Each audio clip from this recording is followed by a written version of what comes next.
Bwana ukilalaga unakuwa kama umejifungia kwenye andaki. Wanasema maskini stare yake usingizi. Ila unaambiwa ukitaka uwe tajiri hutaki kulala sana. Tajiri umelala sana masaa 8. Ndio wanavyosema hivyo. Ila sisi tunalala mno. Umepanga mwenyewe. Hasa wengine unajua kazi. Una muda kufikiria kwamba kuna siku leo unataka ujenge kwako. Ndio maana nakwambiaje, si wengine kazi zetu si hatupiki chapati, hatukaangi sijui maandazi, hatupiki miogo. Unajua kuna kazi hatuuzi samaki. Ndio. Kuna kazi unaweza ukadamka. Ila si wengine kazi zetu si unajua.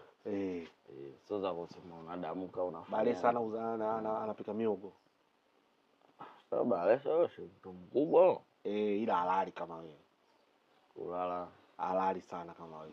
Balesa saa 11 ameamka. Yaani akimaliza ile swala ya alfajiri halali tena. The same more. Sheikh Walidi sasa yakishamaliza kuswalisha pale. Anaingia mazoezini. Kiingia mazoezini tayari shughuli ndo zishaanza bwana. Mara atakadua, mara atakaili, mara ukabisha na hivi mara. Bwana wewe, kwanza ni nashukuru kwa kutoka. Lakini nikiwa kama amiri jeshi mkuu kwenye nyumba hii lazima nijue taratibu. Watu wangu wanaishije, watu wangu wanaendaje, vitu vyao vikoje, na tunaangalia kama kuna changamoto tunaikanaje sawa.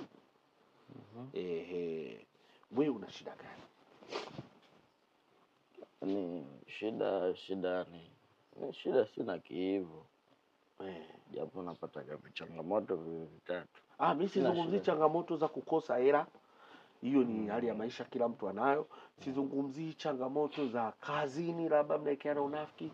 Hiyo ni hali ambayo kila mtu anayo. Nazungumzia wewe kimfumo wako wa maisha. Shida. Shida si ndio hiyo hela, yani zako. Mimi sizungumzia hela. Toka uhamie hapa.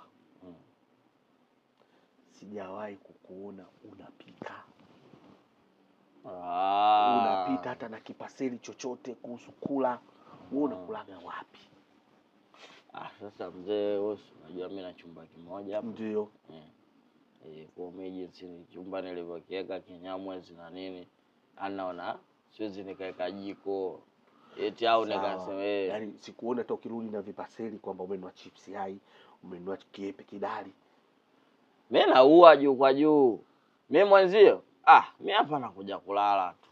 Hapa mimi nakuja kulala na nini? Basi. Ila mambo mengine yote mimi naua juu kwa juu. Yani mimi nikija hapa tu usingizi. Hadi wewe mwenyewe yani hujaingia tatizo ndani kwangu. Kule hauwezi kukakaa gesi, wala mimi siwezi nikasema napikia hapo sijui wapi. Siwezi nikasema napikia. Umeona bwana? Kutokana na sehemu nilivyoiweka na kwa tu ile Kinyamwezi. Siwezi nikafanya tena na mambo mengine.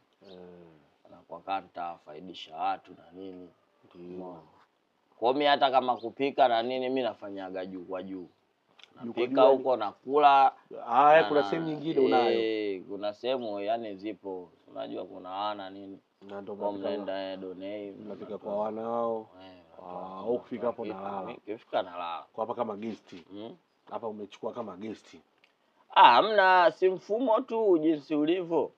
Wewe ndio za kuogea una. Sababu sikuoni.